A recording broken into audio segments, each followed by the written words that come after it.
Vamos a continuar con espirometría dinámica y cómo es la valoración clínica dinámica. Cuando se introduce como unidad de referencia el tiempo, consideramos algunos aspectos en la ventilación que son las variaciones del volumen por unidad de tiempo y los flujos. Y van a surgir dos formas de valorar a los pacientes. Esto se hace tal cual para valorar a los individuos que tienen EPOC. O sea que esto que les estoy dando son exámenes que ustedes van a poder efectuar en la práctica como médicos para valorar a las personas que tienen problemas respiratorios. Vamos a tener dos tipos de curvas, las curvas de volumen-tiempo y las curvas de flujo-volumen. En la espirometría dinámica, un individuo sentado está de forma que sus piernas y tronco forman un ángulo de 90 grados y se instruye al sujeto a examinar sobre la maniobra que debe realizar. Primero, ventila a nivel de volumen corriente con una respiración normal durante unos segundos, que esté tranquilo, para luego realizar una maniobra de inspiración máxima. Mantiene una apnea, o sea, no respira por unos escasos segundos. Se conecta al paciente a un aparato que puede medir flujos y detecta los tiempos por medio de la boquilla y a continuación realiza una expiración máxima forzada, una expulsión fuerte, rápida y sostenida de aire.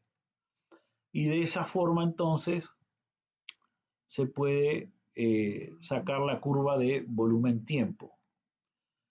En caso de poseerse un registro, deberá observarse el mismo para comprobar la morfología de la curva, la inexistencia de irregularidades indicadoras de todas sus inspiraciones intercurrentes y que la maniobra expiratoria sea completa, es decir, que la curva quede horizontalizada al final con un nivel solamente correspondiente al volumen residual. Entonces veamos las curvas de volumen-tiempo. Acá está lo que recién describimos, el individuo respirando, el tiempo está en este sentido. Entonces el individuo respira normalmente, tranquilo, le dice, bueno, inspire lo máximo que pueda y contenga la respiración. Ahora expulse todo su aire. Y este es el aire expulsado y como podemos ver, se mide el volumen, pero también se mide el tiempo. Por eso esto es una maniobra dinámica.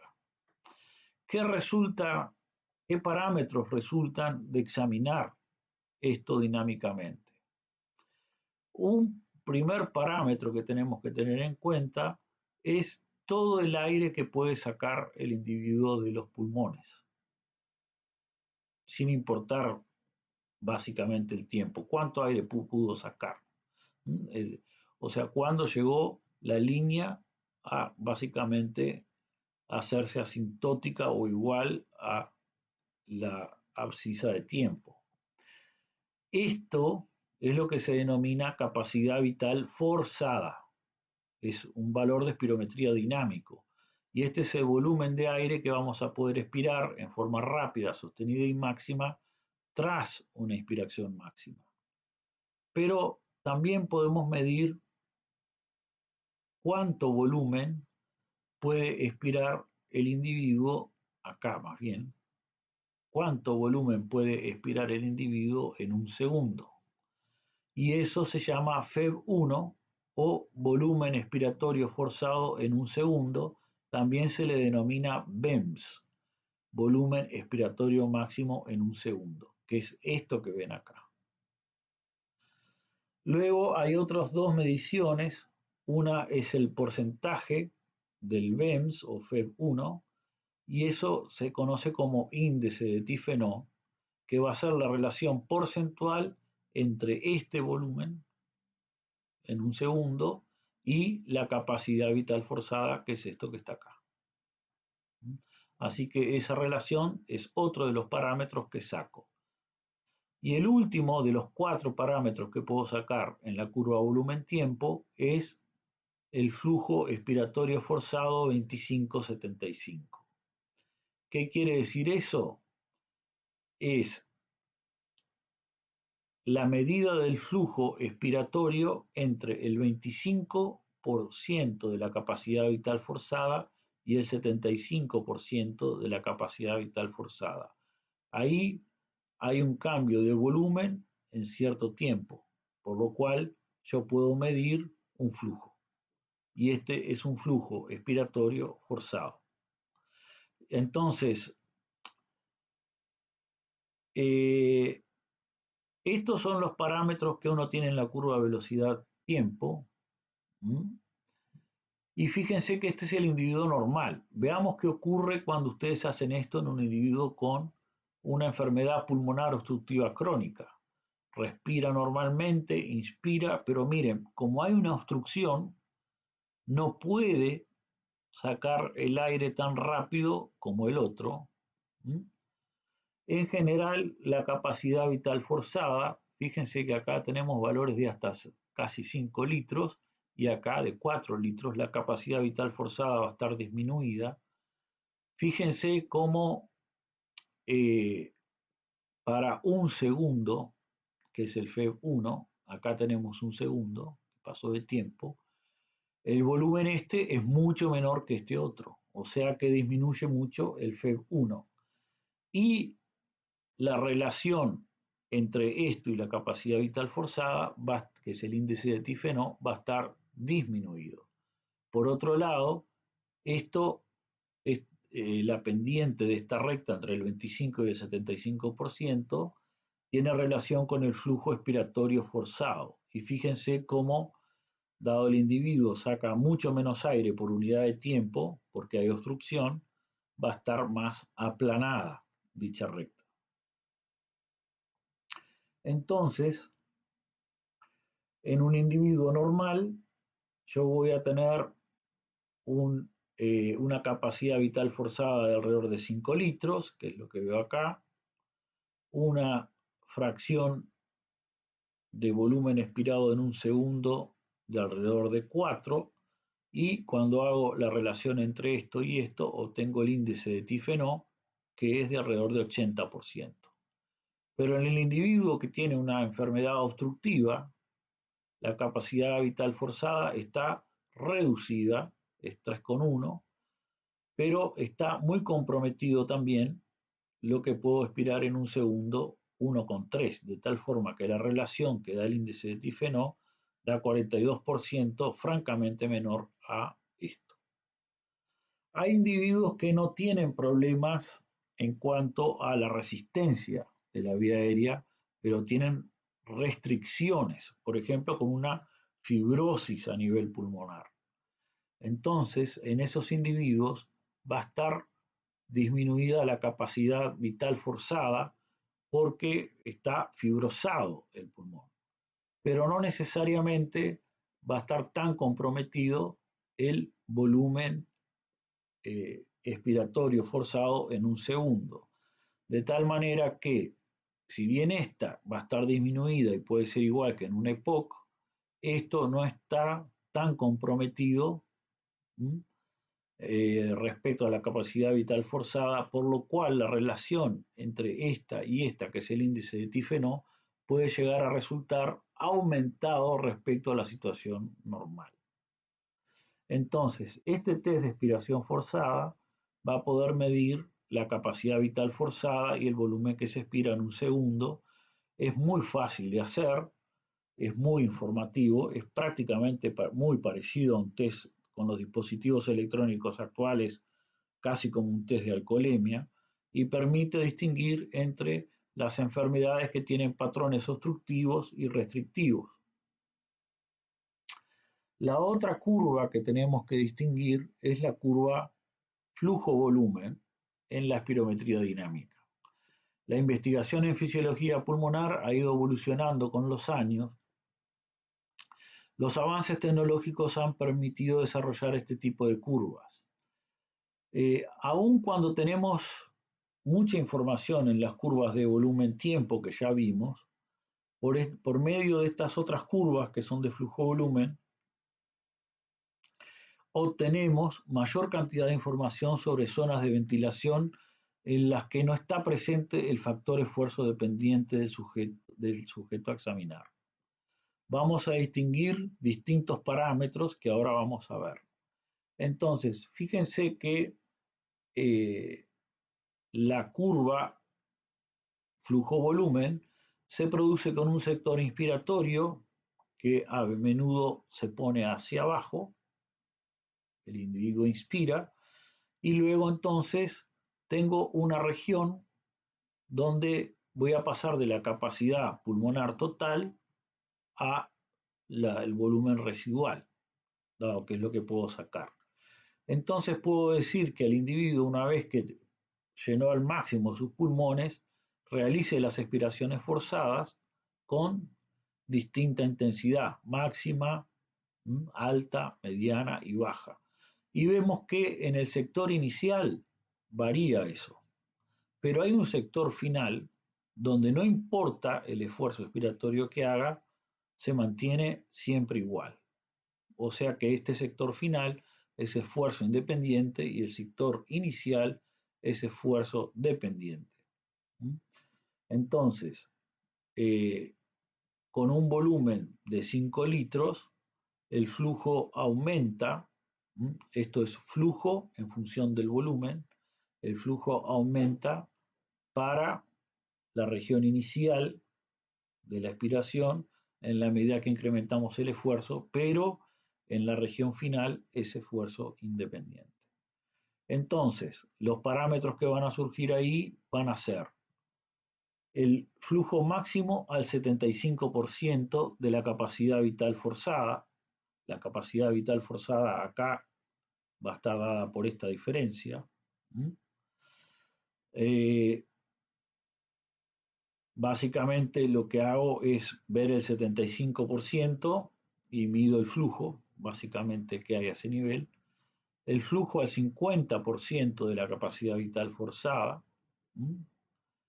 El flujo al 25% de la capacidad vital forzada. Y finalmente el pico de flujo o ápice de flujo es el punto máximo en un instante de flujo, ya sea en inspiración o expiración. En este caso sería este es el pico de flujo, acá está acá, acá, acá y acá, acá. Así que esos son los 4 parámetros que resultan para una curva flujo-volumen. Entonces, acá lo que tenemos es el flujo en función del volumen pulmonar y como pudimos ver en lo anterior, hay una región dependiente del esfuerzo, pero hay una región final totalmente independiente del esfuerzo que se puede ver muy bien acá también. Ahora vamos a ver más las implicancias de lo que significa todo esto. Y permite distinguir las curvas flujo-volumen entre patrones normales, patrones obstructivos y patrones restrictivos. Acá estoy mirando siempre el flujo en función del volumen para la expiración. En los obstructivos vamos a poder tener no solo los EPOC, que van a ser la bronquitis crónica y el enfisema, sino que también hay otra enfermedad obstructiva, que es el asma. Y en las restrictivas vamos a poder ver enfermedades intersticiales pulmonares, fibrosis pulmonar idiopática, sarcoidosis, la obesidad me puede dar un patrón restrictivo, escoliosis y enfermedades neuromusculares. Y esta me gusta bastante, esta curva, porque muestra todo el proceso. En la inspiración con distintos esfuerzos, yo veo cómo aumento el flujo, acá tengo flujo y acá tengo volumen. Entonces, con distintos esfuerzos aumento el flujo hasta llegar al volumen o la capacidad pulmonar total, mejor dicho. Entonces, ahora efectúo la expiración forzada, que con distintos esfuerzos vean cómo varía el sector inicial, pero el sector final vean cómo es esfuerzo independiente. Entonces, Esto va a poder estar modificado de distinta manera de acuerdo a si hay compresiones actuando dentro de la caja torácica o fuera de la caja torácica. En este caso es I, está dentro y fuera. Entonces, en este caso, cuando hay compresiones de este tipo, se van a comprometer tanto la inspiración como la expiración y todo este bucle que ven acá se va a ver comprometido de tal forma de que hay menos capacidad de llenado en la inspiración, pero también menos durante la expiración. Cuando yo tengo algo fijo intra o extratorácico, puedo ver que hay un compromiso de acuerdo a dónde se esté localizada esa obstrucción. Pero si es variable, lo que podemos ver es que eso puede cambiar en un ciclo respecto al otro. Y estos son mediciones reales que efectuamos con un compañero mediante haciendo espirometría dinámica y podemos ver cómo esto es un individuo normal y le realizamos a un individuo con asma, entonces se puede ver cómo cambia radicalmente esa curva flujo-volumen. Fíjense cómo en el individuo con asma la región final, que es esfuerzo independiente, está bastante más aplanada que en el individuo normal. Ahora vamos a estudiar a qué se debe esta región final y por qué es eso. En el individuo con enfermedad pulmonar obstructiva crónica se ve así, es lo que está acá en negro y de nuevo acá el individuo normal, y ven que el sector final está sumamente comprometido y aplanado. ¿Qué ocurre? Ocurre lo que denominamos como compresión dinámica. Entonces, existe algún factor importante que limita la velocidad de flujo que puede alcanzarse con determinado volumen pulmonar y durante la mayor parte de la expiración la velocidad de flujo es prácticamente independiente del esfuerzo. ¿De qué resulta esto? Que vimos al final y resulta de la compresión de las vías aéreas. Entonces, vamos a pasar acá primero porque esto explica mejor. La compresión dinámica de la vía aérea, en este esquema que está acá, me gusta bastante porque pueden entender fácilmente por qué ocurre. Fíjense que acá yo tengo una expiración pasiva, comienza, digamos, la expiración, donde tengo -8 de presión intrapleural. Y puedo tener, digamos, un +2 de la presión a nivel del alvéolo. Por lo tanto, la diferencia de la presión alveolar menos la intrapleural es de +10. Entonces, en la medida que yo me voy acercando a la presión a la boca, me acerco a la presión atmosférica, que es 0. Ahora, cuando yo hago una expiración forzada, yo tengo que agregar una maniobra de compresión que aumenta la presión a nivel intrapleural. Entonces, yo puedo tener 35 de valor a nivel de la presión alveolar y una presión intrapleural de 25, de tal manera que la presión transmural a ese nivel sigue siendo 10. Pero fíjense qué es lo que ocurre. La presión intrapleural acá vale 25 y acá valía 35 y tiene que ir de 35 a 0. Entonces comienza a disminuir en la vía y acá recién aparece el cartílago como negro. Entonces lo que puede ocurrir es que en una región desprovista de cartílago se igualen esta presión intrapleural con la alveolar y puede ocurrir que sobrepase la presión intrapleural a la que hay acá adentro. Y si lo sobrepasa, ¿qué ocurre? Una compresión de la vía aérea, que vamos a denominar compresión dinámica de la vía aérea. Por eso, ese sector final es que es esfuerzo independiente, porque esto ocurre, existe esa compresión como tal. Volvamos ahora a la anterior y después volvemos a esta.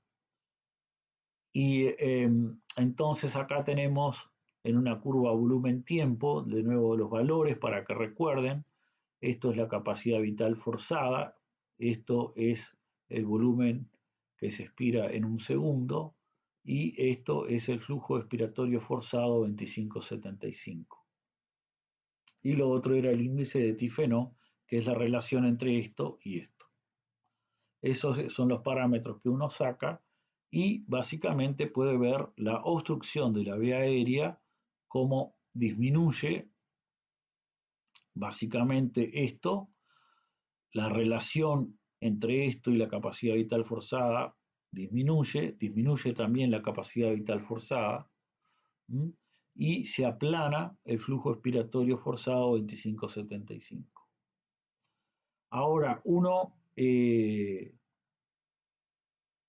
estas curvas de volumen-tiempo las puede representar teniendo en cuenta el sector simplemente de caída desde el volumen pulmonar o la capacidad pulmonar total, y entonces uno puede ver cómo en un segundo en el obstruido saca mucho menos volumen que en el normal. Es simplemente lo mismo que acá, solo que representado de manera diferente, y en este caso sí les marca el índice de Tifenot, que va a tener que ver con la relación de esto con la capacidad vital forzada que está a este nivel. La compliance dinámica va a ser la variación del volumen de los pulmones dividido la diferencia de presiones alveolar que existen. Como vimos, la presión alveolar va a estar variando y va a estar variando también el volumen pulmonar, por lo cual sale este concepto dinámico, porque esto está relacionado con la variación en el tiempo. Para una baja frecuencia respiratoria, la compliance dinámica es prácticamente igual a la compliance que medimos por métodos estáticos. Pero cuando hay una alta frecuencia respiratoria, la compliance dinámica puede ser distinta que la compliance estática, sobre todo en la obstrucción. Es lo que vimos con la caída de frecuencia respiratoria debido al aumento de la constante de tiempo, básicamente. Esto es lo que ocurre normalmente al aumentar la frecuencia respiratoria, pero en una respiración con una frecuencia aumentada cae rápidamente. Esta compliance dinámica en relación con la compliance estática. Es decir, se vuelve mucho menos distensible el pulmón dinámicamente respecto a lo que era a los valores de estáticos. Quiere decir que hay una reserva funcional respiratoria muchísimo menor en estos individuos. Esto recién lo estudiamos. Esto es lo mismo, solo que está mostrado de forma esquemática. Por ejemplo, no va a haber flujo aéreo en la capacidad pulmonar total. Acá tenemos a la cavidad torácica, el espacio pleural. Y en este caso tenemos que la presión alveolar y la atmosférica son iguales a 0 al final de la inspiración y hay una presión básicamente intrapleural de menos 30, por lo cual la presión tóraco-pulmonar va a ser igual a 30. Pero cuando se produce un flujo forzado expiratorio desde la capacidad pulmonar total, lo que ocurre es que lo que hay adentro de los alvéolos aumenta más 40 y la presión intrapleural puede en vez de ser menos 30, puede llegar a ser de menos 10. Y sin embargo, en todo el momento se mantuvo la presión tóraco-pulmonar en más 30. Bueno, entonces, preinspiración, entonces todo es cero. Durante la inspiración esto se vuelve más negativo, la presión intrapleural, acá también es más negativo. Y digamos que en este sentido, como esto es más negativo que esto, tiende inclusive a abrir la vía aérea. Al final de la inspiración todo se vuelve cero, pero acá hay una presión intrapleural de menos 8, por lo que tiende a abrir la vía aérea, pero durante una expiración forzada lo que ocurre es que se comprimen todos estos músculos, con lo cual la presión intrapleural aumenta, la presión alveolar aumenta y voy a tener una mayor presión alveolar desde donde tengo que llegar hasta cero.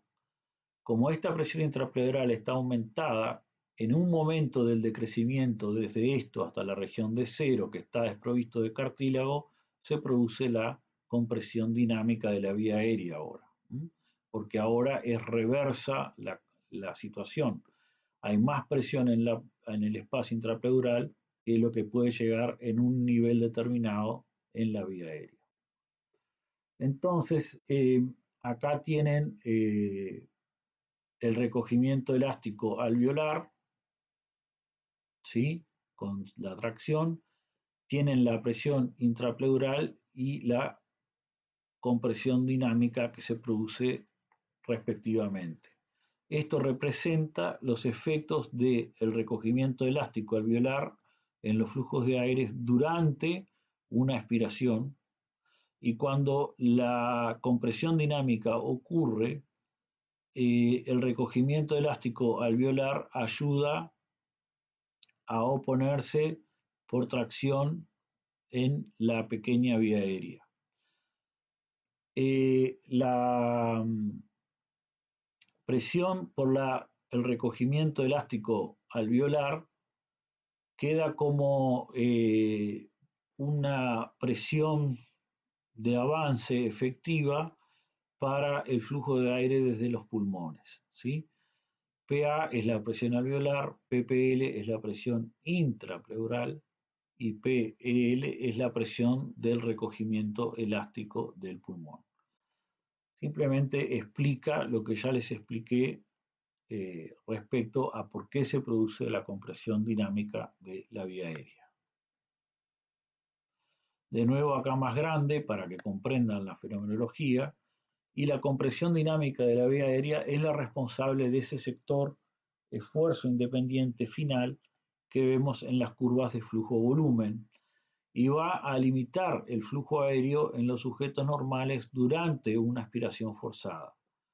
Puede ocurrir en enfermedades pulmonares con flujos expiratorios relativamente bajos, por eso reduce la capacidad de realizar ejercicio que tienen estas personas con enfermedades pulmonares. Durante la compresión dinámica, el flujo está determinado por la presión alveolar menos la presión intrapleural, no la presión de la boca, y por lo tanto es independiente del esfuerzo debido a esto.